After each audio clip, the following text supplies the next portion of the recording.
ప్రభుత్వ శాఖల్లో అవినీతి అక్రమాల కేసులపై ఏసీబీ నజర్ పెట్టింది. కీలకమైన విషయాలు అవినీతిపై కేసులు నమోదు చేసిన ఏసీబీ అక్రమాలను వెలుగులోకి తెచ్చేలా చర్యలు చేపట్టింది. 2023 కంటే 2024లోనే కేసుల సంఖ్య రెట్టింపయ్యాయి.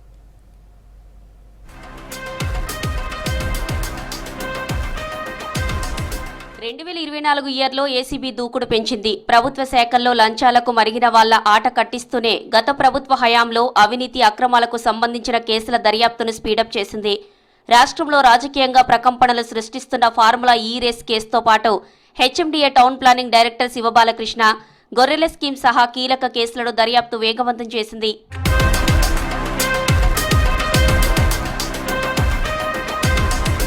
ఏసీబీ ట్రాప్లో చిక్కిన ఇరిగేషన్ ఈఈ నికేష్ కుమార్ అక్రమాస్తుల చిట్టాను బయటపెట్టింది. గతేడాది కంటే 2024లోనే రెట్టింపు కేసులు నమోదు చేసింది. కేసుల వివరాల 2024 వార్షిక నివేదికను ACB DG Vijay Kumar release చేశారు. 2023లో ఏసీబీ 95 కేసులు రిజిస్టర్ చేయగా 2024లో 152 కేసులు నమోదు చేసినట్లు తెలిపారు.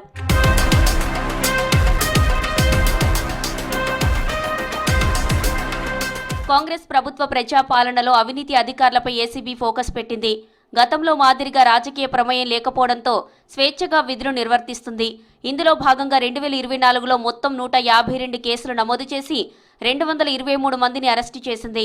ఇందులో లంచం తీసుకుంటూ పట్టుబడిన 129 ట్రాప్ కేసుల్లో 159 మంది ప్రభుత్వ అధికారులు, 41 మంది అవుట్ సోర్సింగ్ ఉద్యోగులు ఉన్నారు.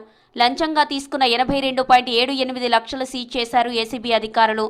కోర్టు ఆదేశాలతో 64.80 లక్షలను కంప్లైంట్దారులకు అప్పగించారు. మరో 11 ఆదాయానికి మించి ఆస్తుల కేసుల్లో 97.43 కోట్ల విలువ చేసే ఆస్తులను అటాచ్ చేశారు.